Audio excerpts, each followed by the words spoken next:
Now on Eyewitness News. First tonight, the deadly plane investigation capturing the world's attention.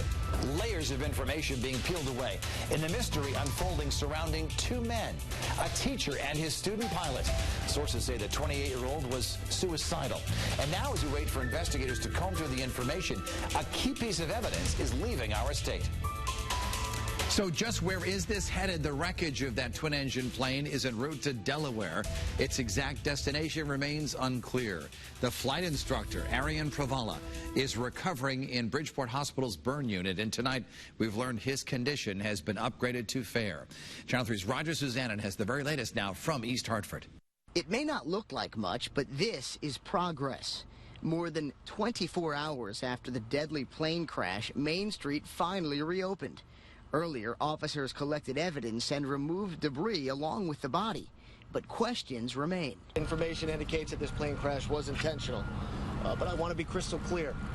The circumstances beyond that are still being investigated. Federal investigators say the crash was no accident, but will not confirm an Associated Press report that the crash was a suicide.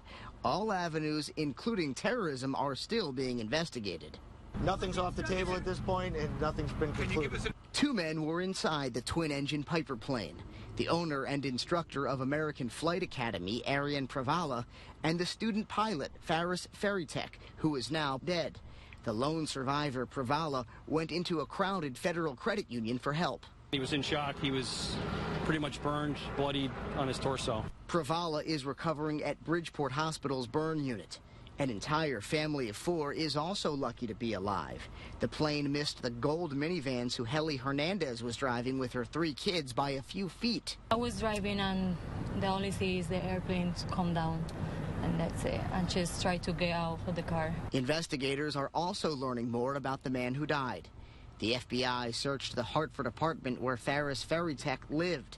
Channel 3 Eyewitness News has learned that the Jordanian national has lived in Illinois, Ohio, and Connecticut since moving to the U.S. in 2012. He arrived on a M1 full-time student visa to attend flight school. At some point, his status changed to a vocational student visa, and he went to a language school in Toledo. It later went back to an M1 visa. My primary goal is to return our community back to normalcy. East Hartford Mayor Marsha Leclerc's goal may be coming closer to reality. Electricity has been restored to the area, and businesses here can finally reopen.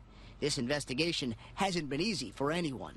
We certainly would like to thank the community and from the outpouring of support we've had from our community partners. That was Channel 3's Roger Suzanen reporting. The plane, or what's left of it, has been taken to a facility in Delaware that deals with wreckage. Meanwhile, many questions and speculations are surrounding this deadly plane investigation. One of them is motive, and the mental status of Faris Feritek is now in question. Channel 3's Sherry Hardman is live now with more now, and she's right here. Sherry. Dennis, what we do know, investigators say the plane crash was intentional, but tonight the Associated Press is reporting that a source close to the investigation says it was a suicide.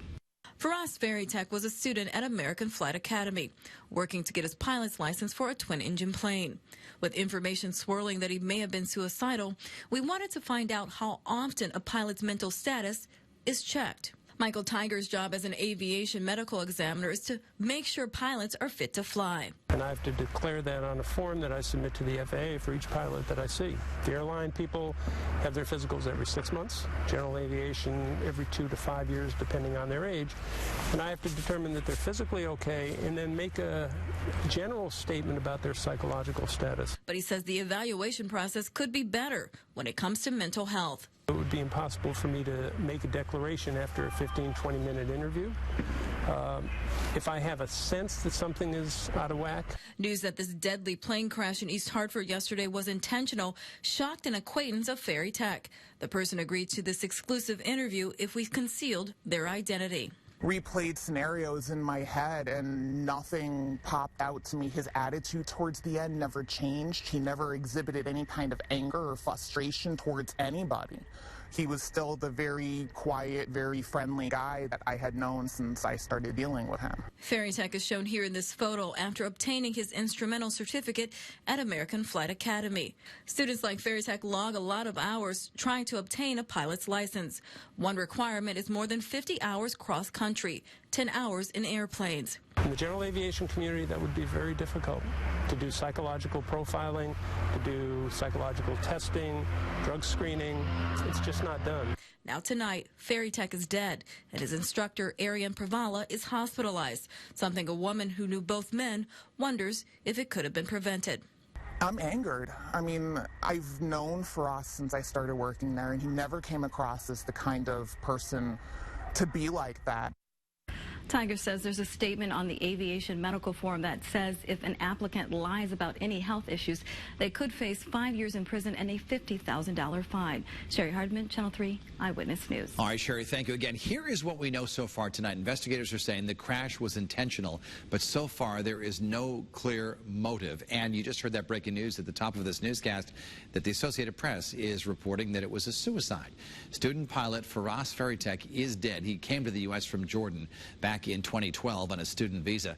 The FBI and local police searched his apartment today in Hartford's South End. There's no word on what they found. Flight instructor Arian Pravala suffered serious burns. He is right now recovering at Bridgeport Hospital. And we invite you to stay with Channel 3 for continuing coverage of the East Hartford plane crash. Don't forget, you can also download our Channel 3 app for breaking news alerts as they come into our newsroom. And tomorrow morning, join CBS This Morning for a special segment uncovering new details in the plane crash investigation. That's tomorrow beginning at 7 a.m. right here on Channel 3.